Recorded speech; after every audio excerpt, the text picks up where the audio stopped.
Assalamu alaikum wa rahmatullahi wa barakatuh. Amin'ity andro anty inshallah tsika dia aka-tantara ny lehilahy anankiray zay namony ny olona miisa 750. Rehefa maty zany olona 750 zany dia tonga saina izy, nanenina izy ka tonga saina izy hitady fibebana sy hiverina any amin'ny tompo Allah subhanahu wa ta'ala. Nandezi nanantona olona anankiray dia nanontany izy hoe moa ve mbola misy fanantenana amin'ny fibebana amin'ny tompo Zanahary? Dia namaly zany olona zany hoe namony olona 750 ve ianao dia mbola manantena ihany ny famondram-pony Allah? Efa tsy misy tsony zany, efa mihidy aminao ny varavaran'ny lanitra, zay no azoko ambaranao. Nalahelo zany rangahy zany ary tezitra mafy ka novonony zany olona nanontaniany zany, nofenony zato taminy.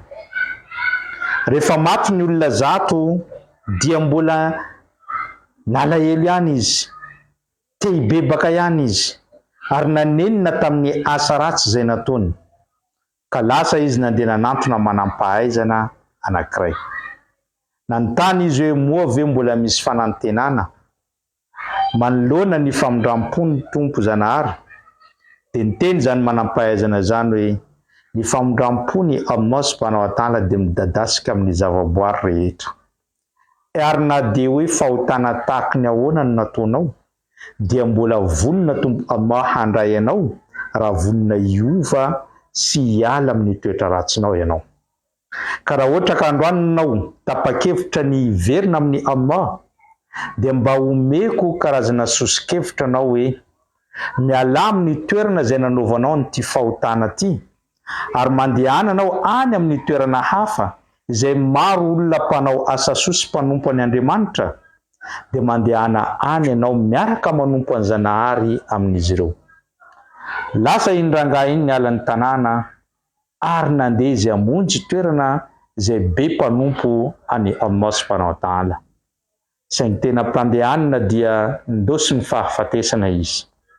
Rehefa maty izy dia niady varotra ny anjelin'ny afobe sy ny anjelin'ny paradisa. Niteny ny anjelin'ny afobe manao hoe ity olona ty dia tsy mbola nanao hatsarany na dia iray, fa haratsiana foana no nataony nandritra ny androm-piainany. Niteny kosa ny anjelin'ny paradisa hoe efa niova fo izy ary vonona hibebaka amin'ny tompo Allah, ary niala ny tanàna nanaovany ratsy mihitsy izy ka andeha hifindra monina amin'ny tanàna izay mpanao tsara, ka tokony mendrika ny paradisa rehefa nanao an'izany fanapahan-kevitra sy niala an'izany tanàna an'izany. Teo dia nalefa ny tompo Allah subhanahu wa ta'ala Jibril amin'ny endrika lehilahy anankiray. Rehefa nandalo izany Jibril zany dia nantsoa ny anjely anankiroa ary nitantara izy ireo sy niady varotra, ka namaly Jibril hoe rehefesinareo ozy izy ny toerana izay nialany sy ny toerana izay ahatongavany. Raha ny toerana izay nialany nanaovany asa ratsy no akaiky dia olony afobe izy, fa raha ohatra kosa ny toerana izay andehanany izay hoe anaovany hatsarana no akaiky dia mendrika ny paradisa izy. Rehefa norefesina izany dia hita fa ny toerana izay handehanany no akaiky, ka niraisy ny anjelin'ny paradisa izy ary tafiditra soamatsara ao amin'izany paradisa izany.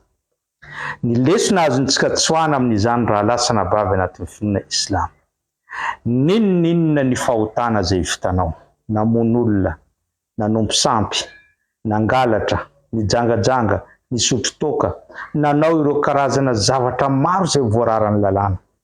Tokana ny fepetra takiana aminao.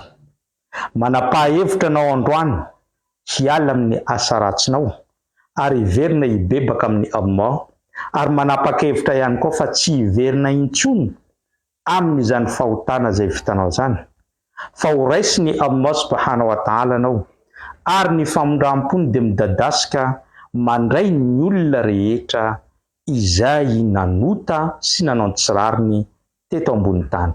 Averiko indray mandeha ninona fahotana izay vitanao tompo Allah dia vonina raha nanapa-kevitra anao tsy hiverina intsony amin'izany fahotana zany ary nanenina tamin'ny fanaovanao izany fahotana izany.